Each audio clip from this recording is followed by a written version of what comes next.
Que Dios me les bendiga, queridos hermanos y amigos que nos siguen a través de estos estudios bíblicos, a través de el libro de Daniel.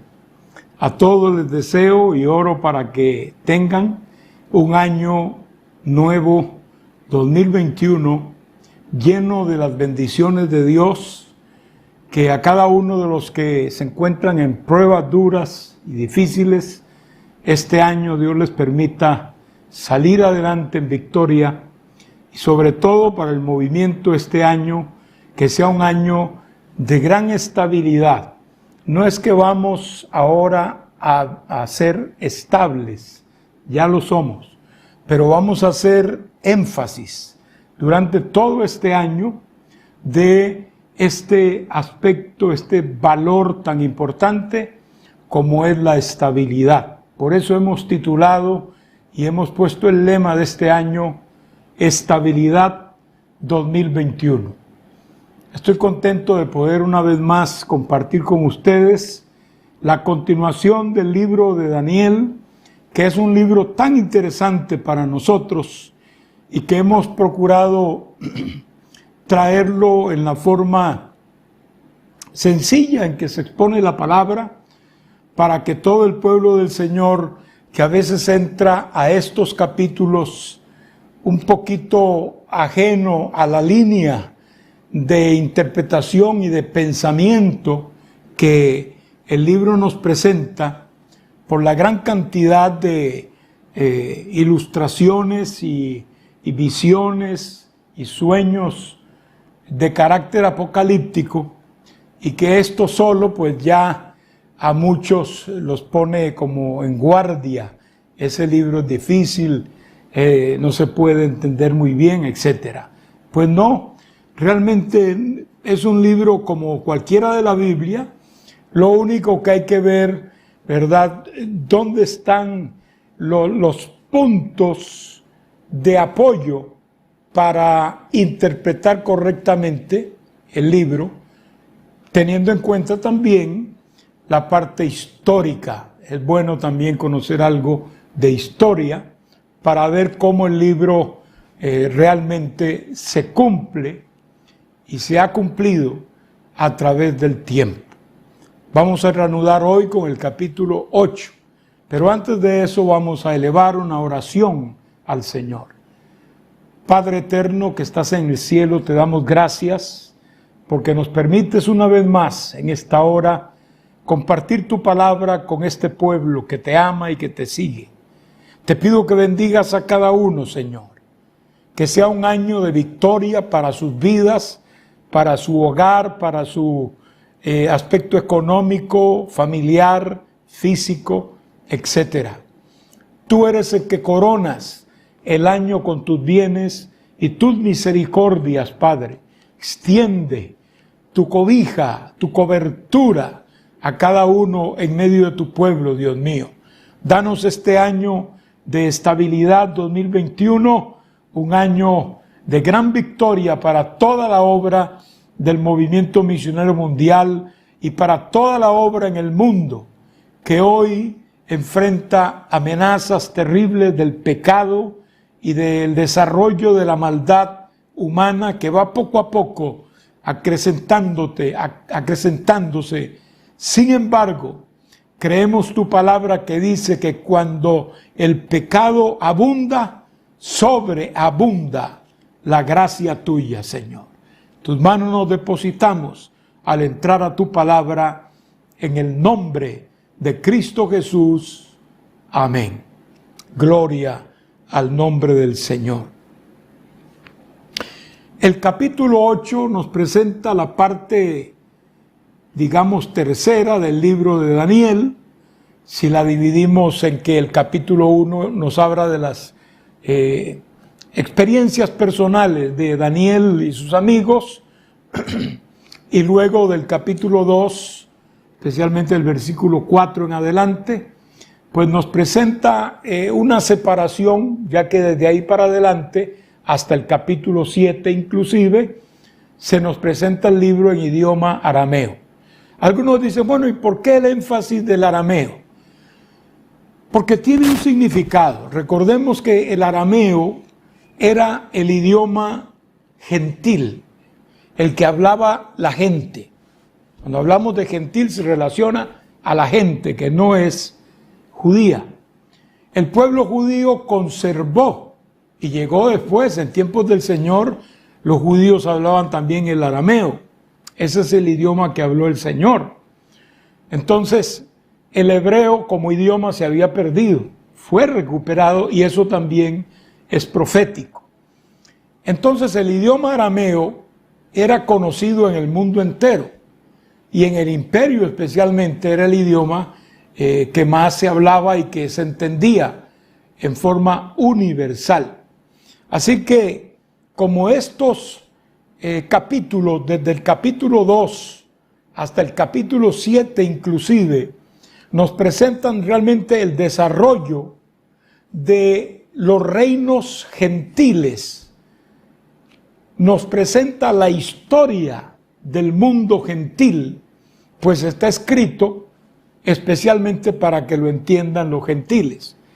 Del capítulo 8 en adelante vuelve al idioma hebreo con el que había empezado en el capítulo 1. Y el idioma hebreo, ¿por qué?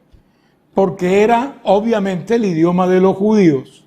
Y desde el capítulo 8 para adelante encontramos que lo que nos presenta el libro de Daniel es el desarrollo de la historia con respecto a Israel, que incluye también naciones gentiles, como vamos a ver, pero que incluyen a Israel en forma particular, y algunas son directamente relacionados con Israel.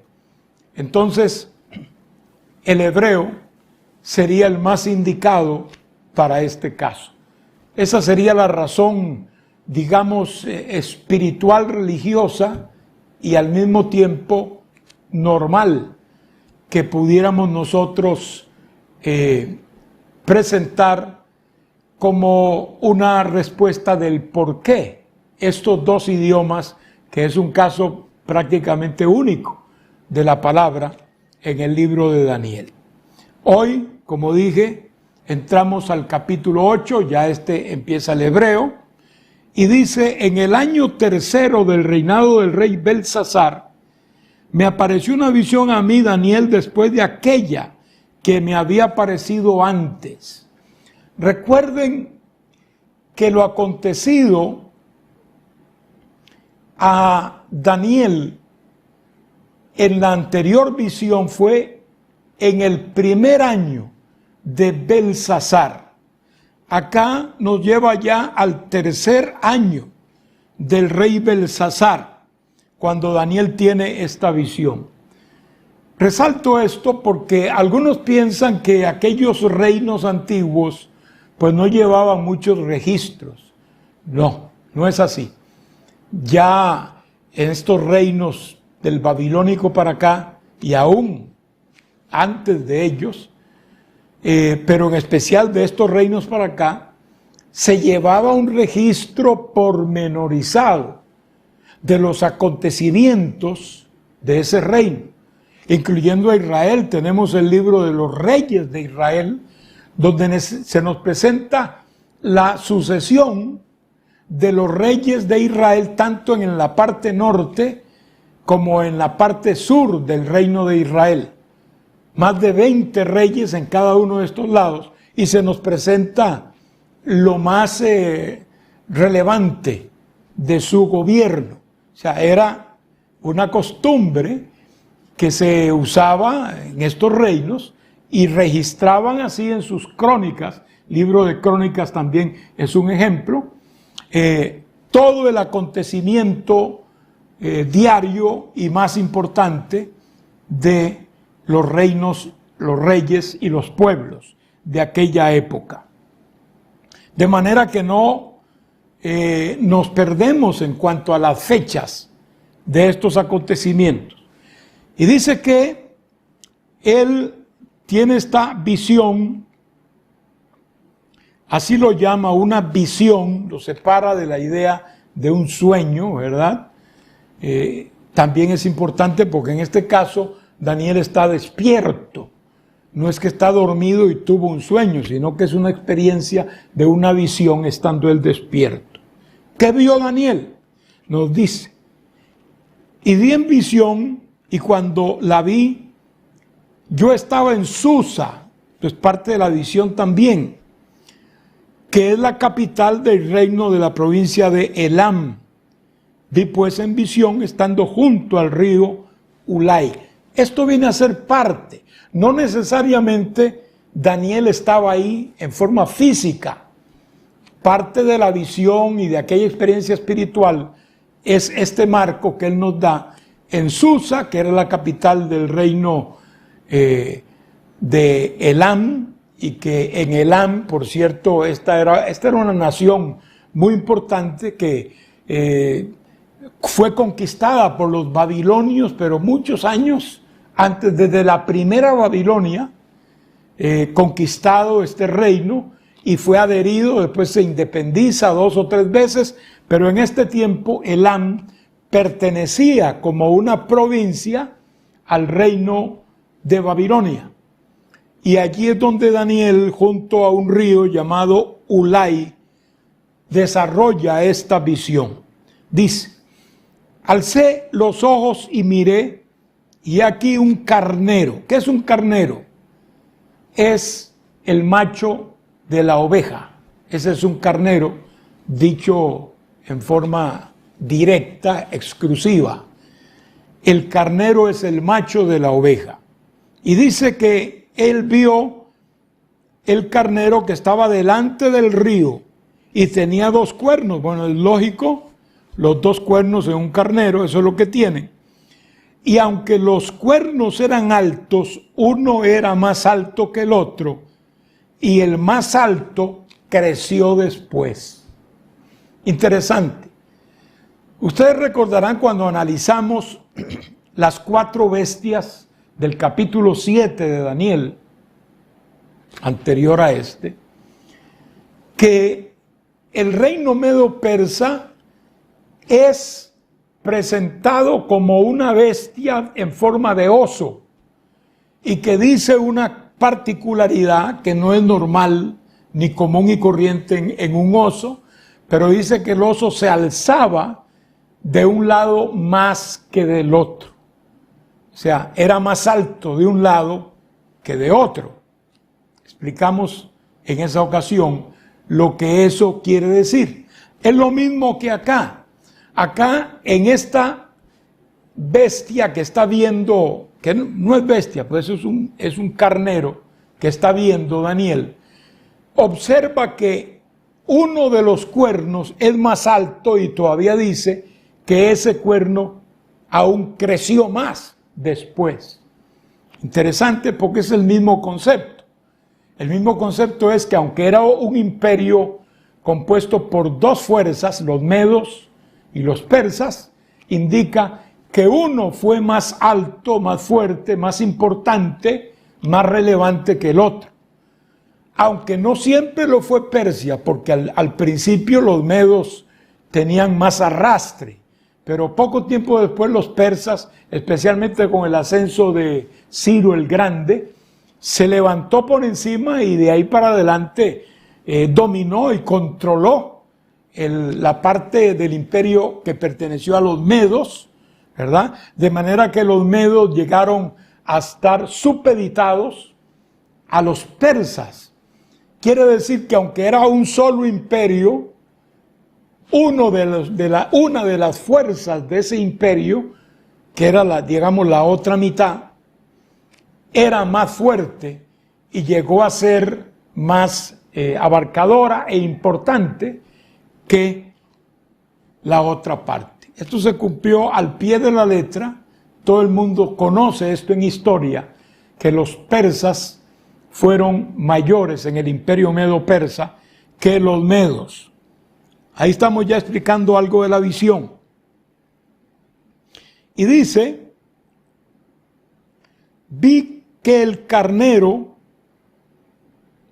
hería con los cuernos al poniente, está hablando de los puntos cardinales, al norte y al sur, y que ninguna bestia podía parar delante de él, ni había quien escapase de su poder, y hacía conforme a su voluntad y se engrandecía.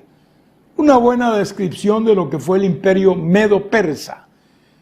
Para casi todos los puntos cardinales, ellos lograron conquistar y engrandecerse sobremanera, de manera que este imperio, que duró alrededor de 200 años, su característica era precisamente esa fuerza que tenía, ganada con su poder conquistador, ¿verdad?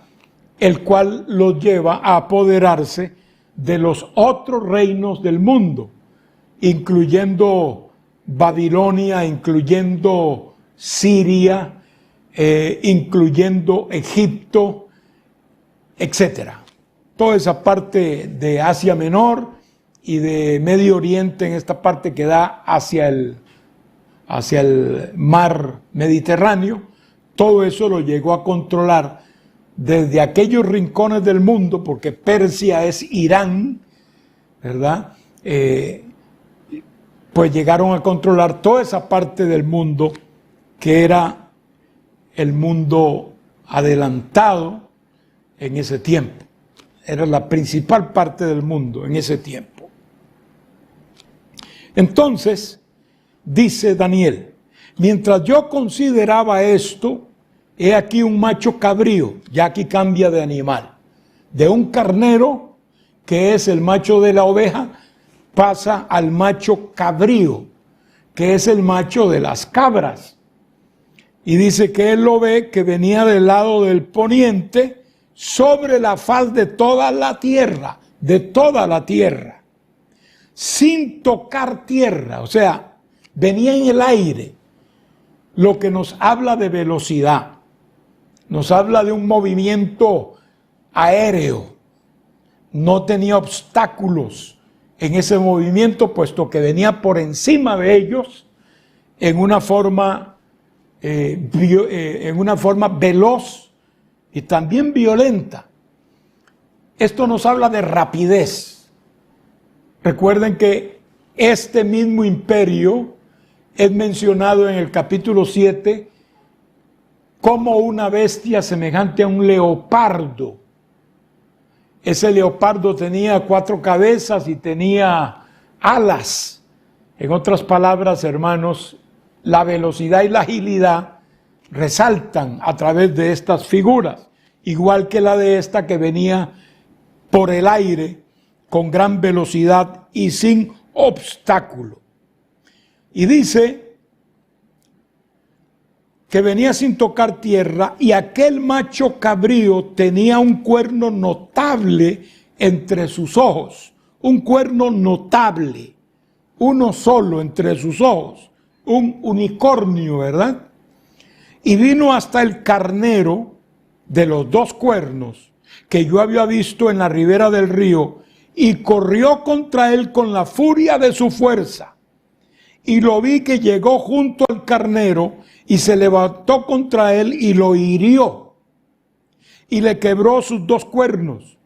Y el carnero no tenía fuerzas para pararse delante de él.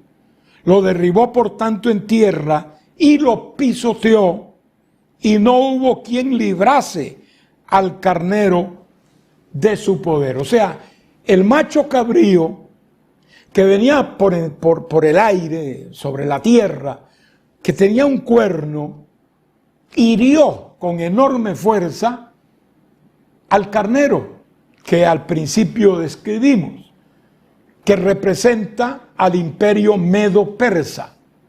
Lo hirió, lo derrotó, le quebró sus cuernos. Habla de poder, los cuernos también son símbolo de poder. Quiebra los cuernos de el carnero y lo pisotea, o sea, lo derrota absolutamente. Aquí nos presenta una vez más la sucesión de imperios.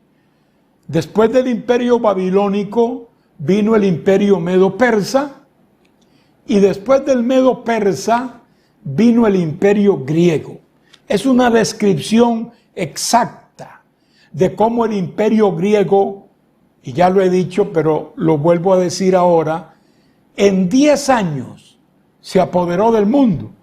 En 10 años conquistó todo lo que habían conquistado los medos y los persas, y se fue a lugares mucho más lejanos todavía y conquistó. De hecho, hay una anécdota de Alejandro el Grande, que fue el rey que llevó a cabo estas conquistas para Grecia, y se dice que llegó un momento en que él dijo, pero ¿cuál campaña vamos a hacer ahora? Vamos a seguir conquistando. Y entonces le dijeron, ya no hay nada que conquistar, ya lo has conquistado todo. Y se dice que Alejandro lloró porque no había ya otra tierra que conquistar, ya había conquistado todo. En efecto fue así, pero no solo el conquistar resalta, sino la rapidez, tanto la rapidez del leopardo con alas, como la rapidez de este macho cabrío que venía corriendo por el aire. Rapidez. Esto es lo que caracterizó al imperio griego, con Alejandro a la cabeza. Dice que hiere a este carnero, ¿verdad? Y lo derrota en forma total. El verso 8. Y el macho cabrío se engrandeció sobremanera. Aquí viene una profecía enorme, enorme. Pero estando en su mayor fuerza, aquel gran cuerno fue quebrado. Y en su lugar salieron otros 4 cuernos notables hacia los 4 vientos del cielo. Se profetiza aquí la inesperada muerte de Alejandro el rey griego, el hombre que hizo al imperio, el hombre que conquistó para el imperio el mundo. Dice que en forma inesperada, porque así es que nos presenta esto. Dice, estando en su mayor fuerza, o sea, no tenía por qué. Estando en su mayor fuerza, tanto por su edad como por sus conquistas, ya había conquistado todo. Dice que aquel gran cuerno fue quebrado y en su lugar salieron otros 4 cuernos notables hacia los 4 vientos del cielo. Qué interesante. Por eso es que los enemigos de la profecía y del libro de Daniel en particular, y enemigos de la inspiración de la palabra de Dios por parte del Espíritu Santo, no pueden aceptar esta maravillosa profecía y dicen que no, que cómo iba a saber él tan exactamente lo que iba a acontecer. Pues yo lo encuentro fácil, porque el Espíritu Santo se lo estaba revelando. Habían agentes de Dios también diciéndole a Daniel la interpretación, no solo dándole sueños y visiones, sino las mismas interpretaciones de lo que él estaba viendo. Así que, repito lo que he dicho también, no me cuesta en lo absoluto, queridos hermanos, y sé que a ningún creyente verdadero también, el aceptar la parte milagrosa, la parte espiritual, la esencia de la palabra, que es la inspiración de la Biblia por el Espíritu Santo, y que puede decir el Dios nuestro, al que adoramos, lo que va a acontecer, no dentro de 400 años, puede ser hasta de miles de años después, como también veremos más adelante. Entonces, aquí se profetiza que a la muerte de Alejandro, el grande, Alejandro Magno, se levantarían 4. Dice que de allí salieron 4 cuernos.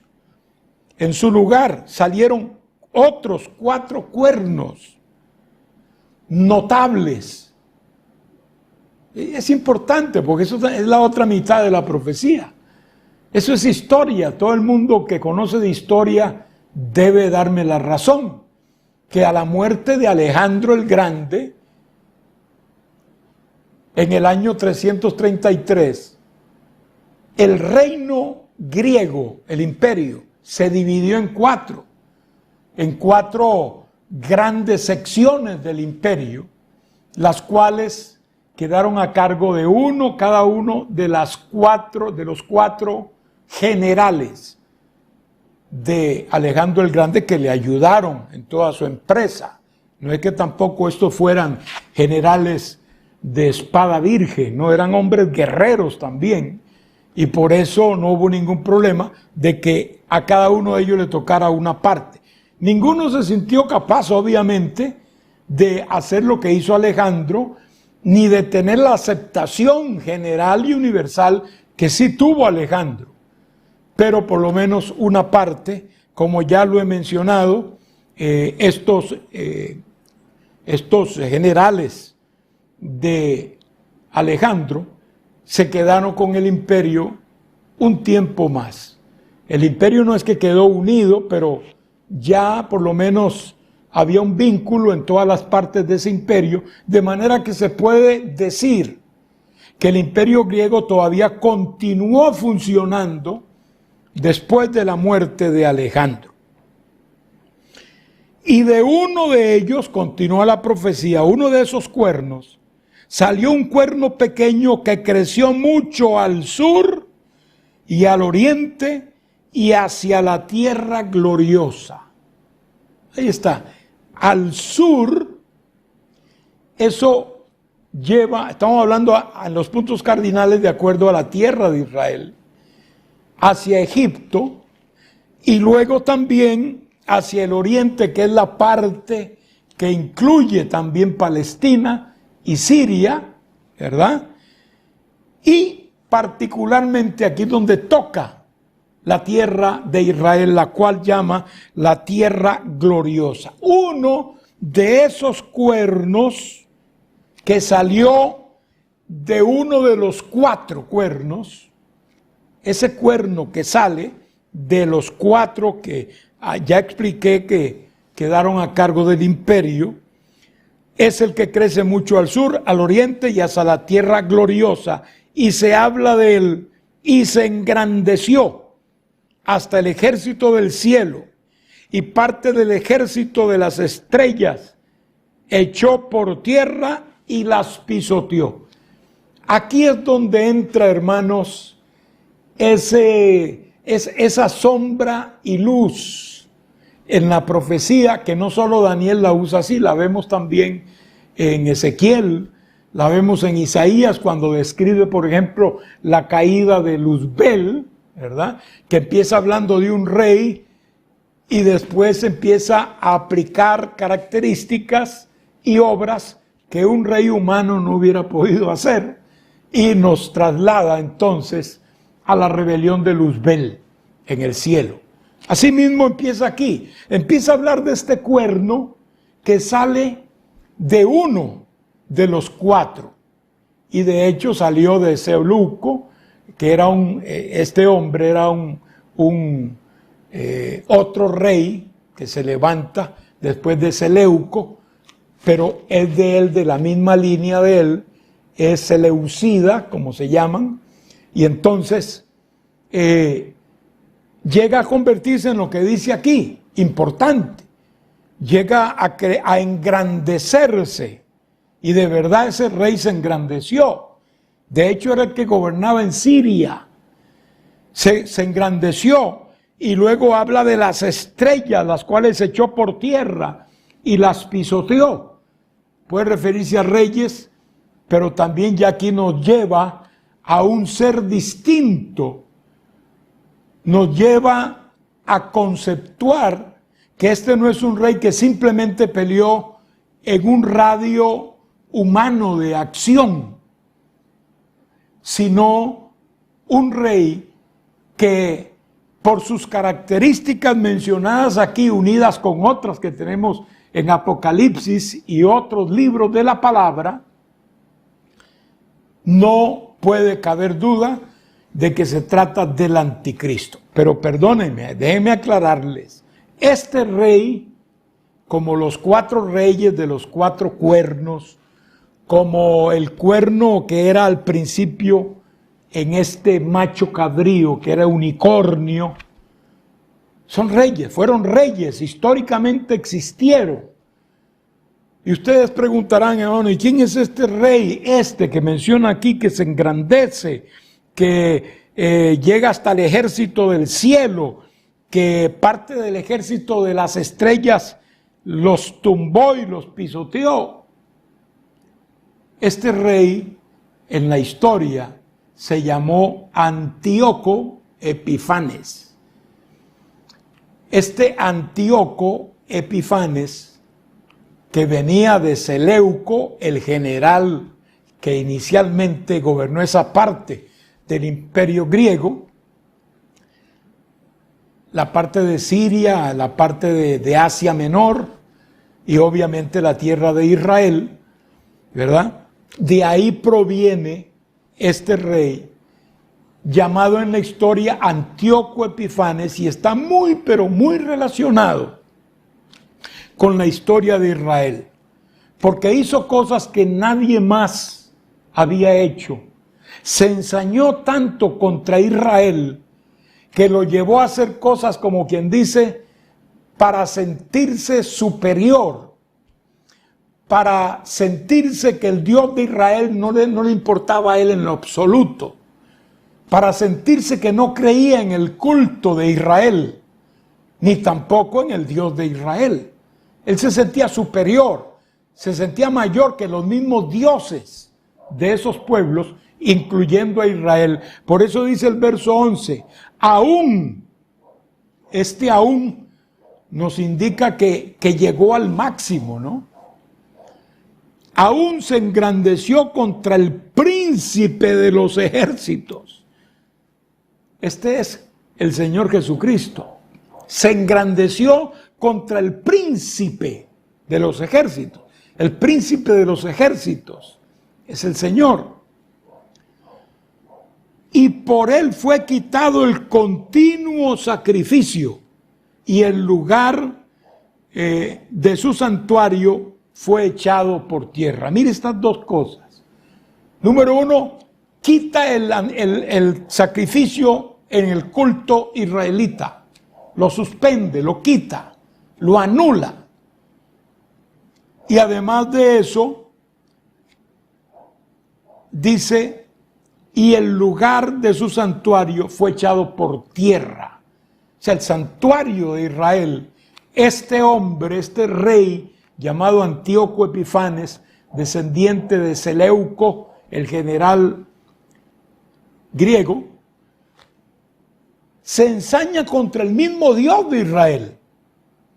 Y entonces suspende los cultos, el continuo sacrificio que no podía interrumpirse.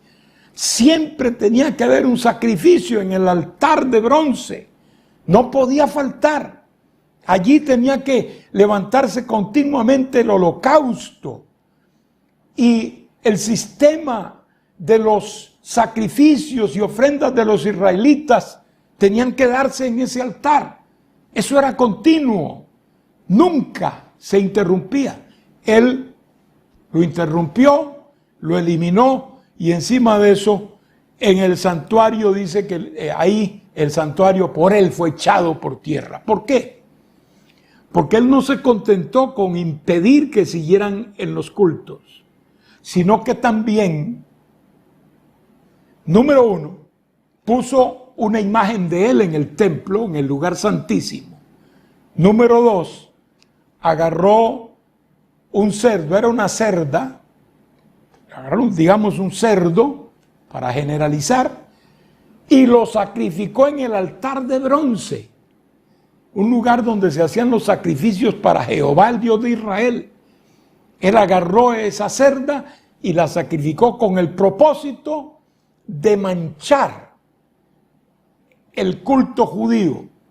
Una vez hecho esto, ninguno iba a acercarse a ese altar, porque el altar había sido mancillado.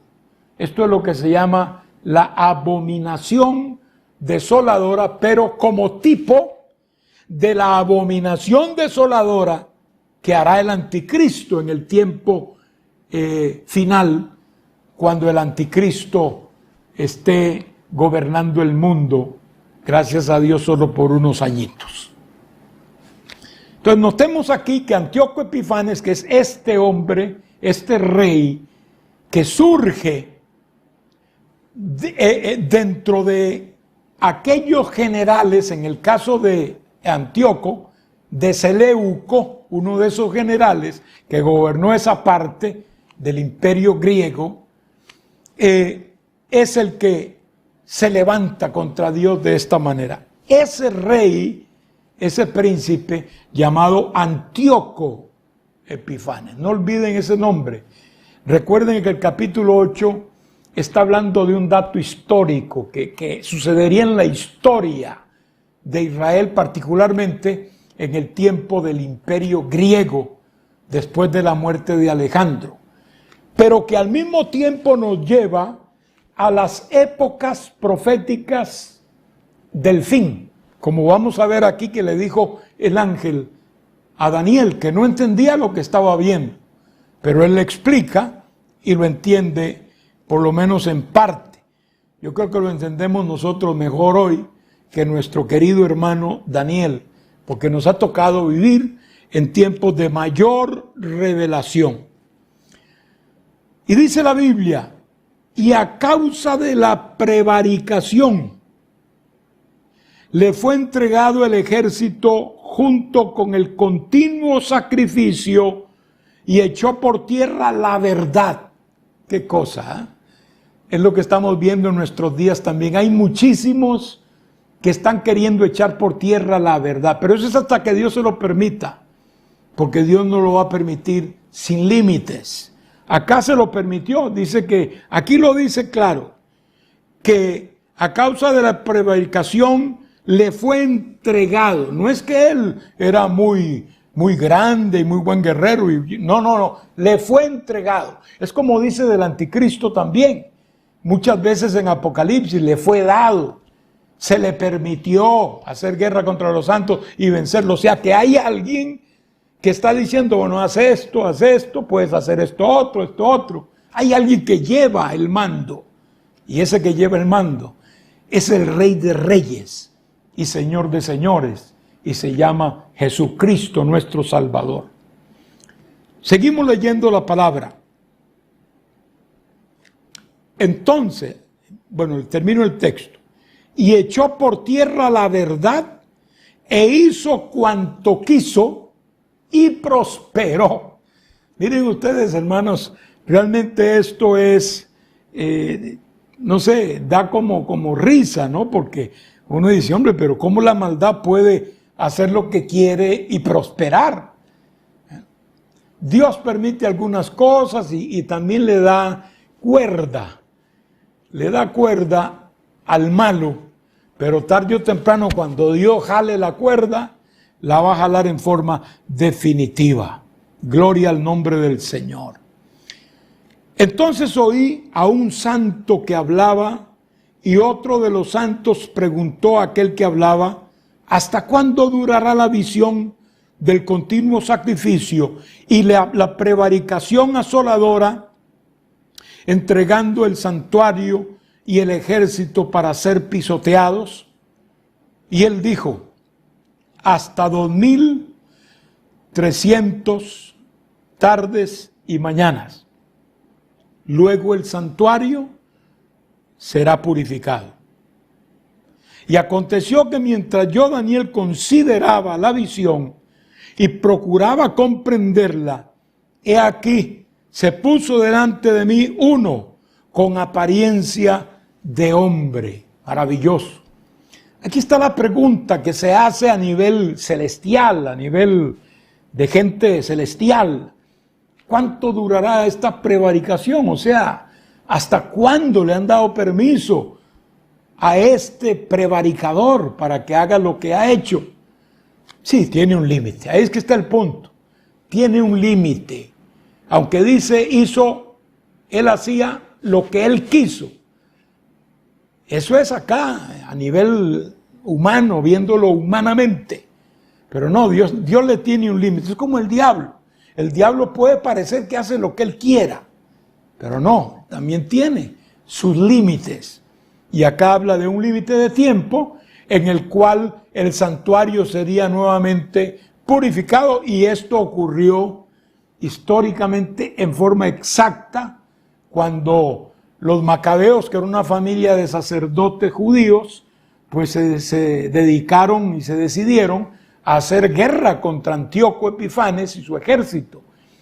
Y hicieron un movimiento de guerrilla poderosísimo entre estos hermanos, que era un grupo de hermanos sacerdotes judíos, y al final lograron hacer que Antíoco saliera de la tierra de Israel.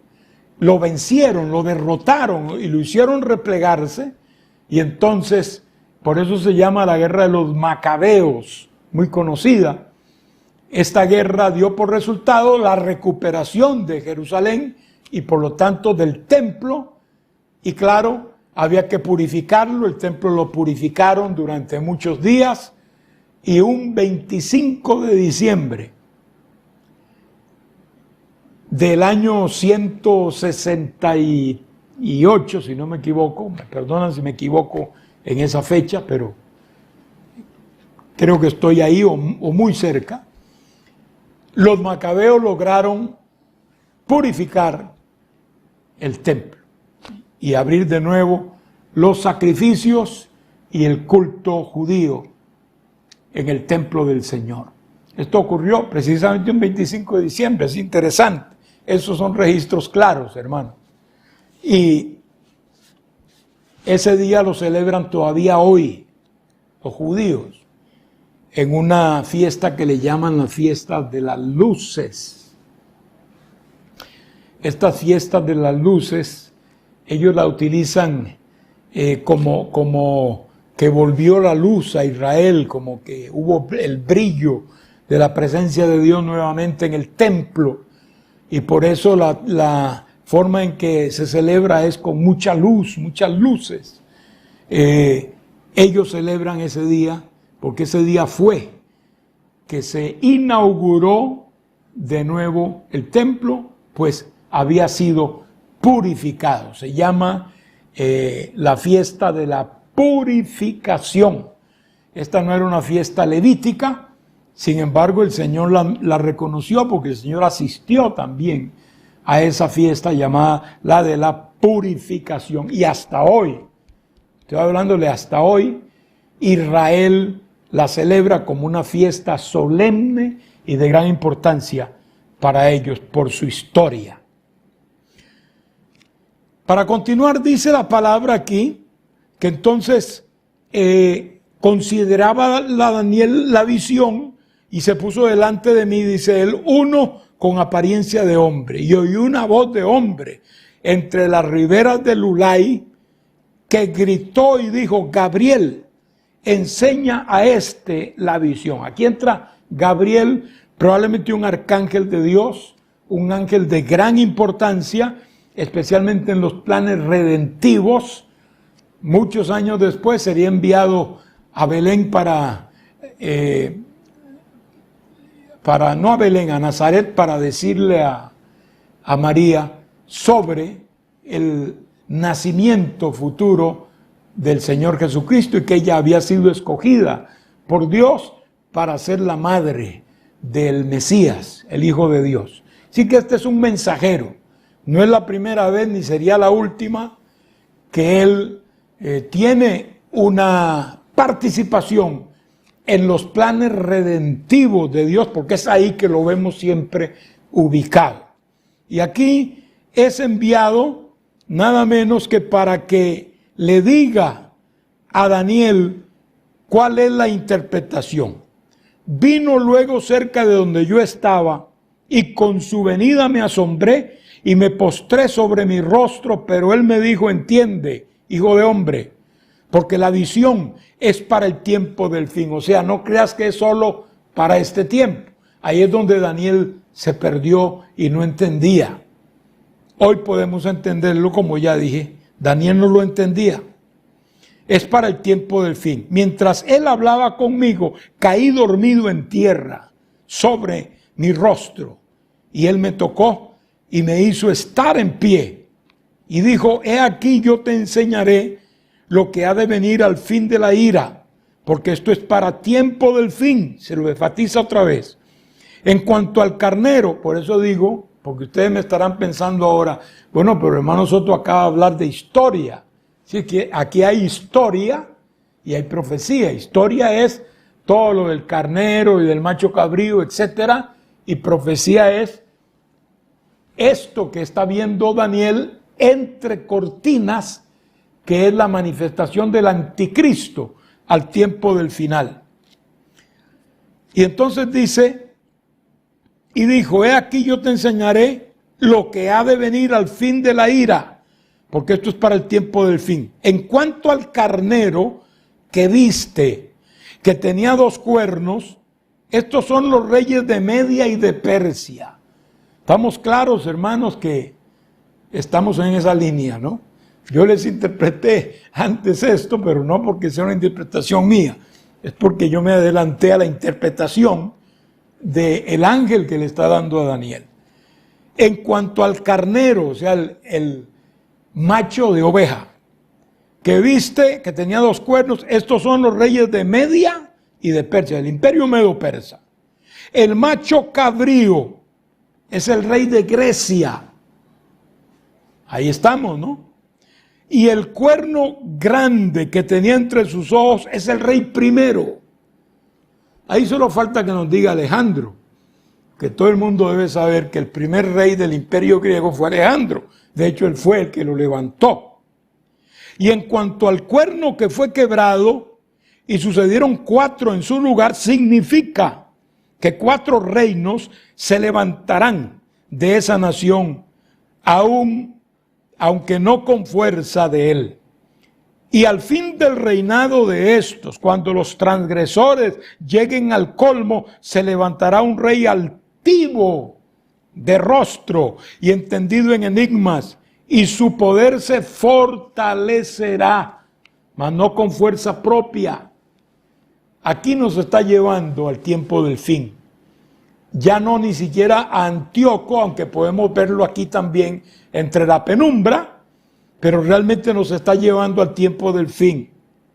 No será con fuerza propia, ni en el caso de Antíoco Epifanes lo fue, pero mucho menos en el tiempo del anticristo, porque todos sabemos que el anticristo será un sujeto totalmente controlado por Satanás.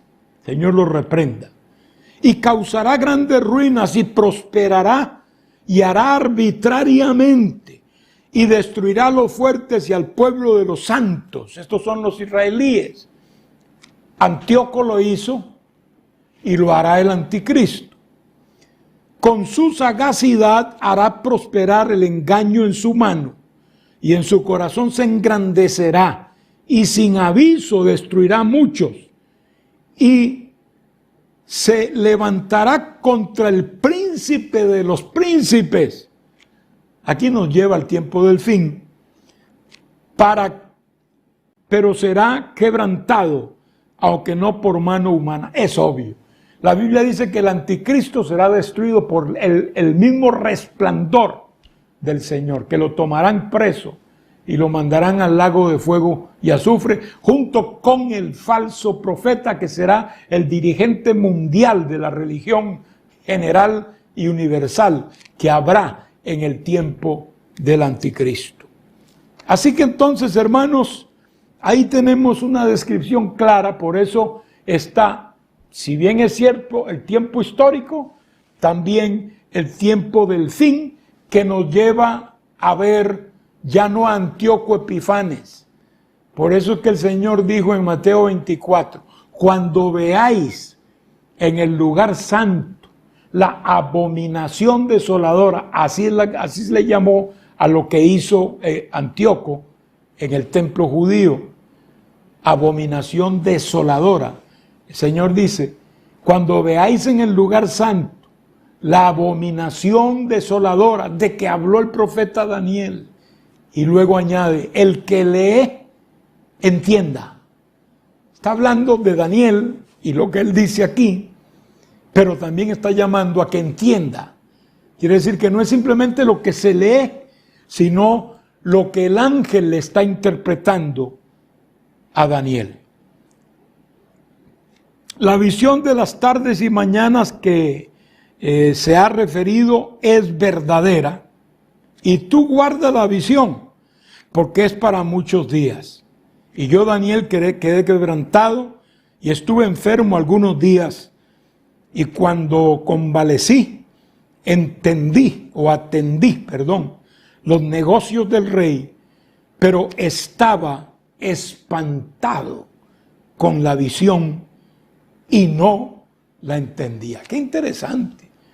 Mire que el ángel le explica a Daniel, pero aún así no entraba en su mente. Por eso les dije que hoy tenemos más revelación y sí podemos entenderlo. Ahora podemos entenderlo porque tenemos el Nuevo Testamento. Y allí se nos narra todo este complemento. Es obvio que el ángel estaba hablando de un Antíoco Epifanes que era un minúsculo e insignificante tipo. Digo tipo en el aspecto de tipificar. Tipificaba al anticristo, que sí será grande en el mundo y se apropiará del reino en el mundo y hará arbitrariamente y cambiará muchas cosas. En fin, el pecado llegará a su cenit en el tiempo del anticristo, pero como dije antes, es un tiempo determinado. El Señor interrumpirá la maldad del anticristo y de los hombres de ese tiempo, y allí sí llegará el fin. Esperamos que Cristo venga pronto, hermanos. Las cosas no se están poniendo mejor, sino peor, y no se van a poner mejor, van a ir de mal en peor. Como iglesia nosotros tenemos que alumbrar, tenemos que predicar la palabra. Pronto seremos perseguidos por predicar la palabra. Pronto seremos amenazados de muerte, de cárcel, de expropiaciones por causa de predicar la palabra, porque nosotros no nos vamos a acoplar ni a acomodar a las corrientes de este mundo. Cada vez cabemos menos en este mundo.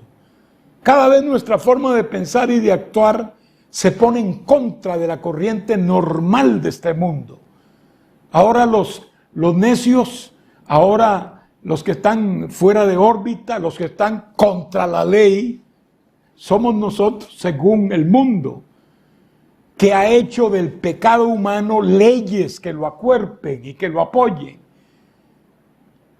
Leyes que permitan no solo el pecado mismo de esta gente, sino que también lo legalizan y penalizan al que no esté de acuerdo, pero no simplemente porque no esté de acuerdo, solo porque abra su boca y hable. Libertades como la expresión, la libertad de expresión, la libertad de libre pensamiento, etcétera, serán coartadas, igual que la libertad de religión, etcétera, serán coartadas, y eso viene poco a poco por estos grandes, entre comillas, hombres, porque así se sienten, de la política y del mundo, que se sienten que puede hacer lo que les da la gana. Es el mismo espíritu del anticristo, y que pueden ir en contra de las multitudes, porque realmente la mayoría de la gente no está de acuerdo con muchas leyes que se están aprobando en nuestros tiempos, hermanos. Dios nos ayude para poder perseverar, porque vienen días en que tal vez seamos perseguidos, pero para eso estamos dispuestos, hermanos. Hay que pelear la batalla espiritualmente, porque nosotros no creemos en la violencia, no creemos en armas para defendernos, no. Creemos es en la protección de Dios. Y si en un momento dado Dios permite que puedan atentar contra la vida nuestra, pues lo consideraremos así, que Dios lo permitió, y le daremos al Señor la gloria y la honra en todo tiempo. Que Dios me les bendiga, hermanos. Compañeros, pastores, sigamos adelante en el nombre de Jesús. No se ponga a temblar ni dé un pie atrás. Adelante en el nombre del Señor Jesucristo, que Él está con nosotros. Dios les bendiga. Oremos. Te doy gracias por tu palabra, Señor. Gracias por estos tiempos que tú nos has hablado que vendrán. Tú no fallas en tu palabra, Señor. Cada punto, cada detalle de esta escritura se ha cumplido y se cumplirá. Ayúdanos a nosotros a seguir adelante. Fortalécenos en medio de la prueba, en medio de la prensa, oh Dios. Que podamos ser fieles a este llamado, a este ministerio y a esta palabra que tú nos has entregado. En el nombre de Jesús. Amén.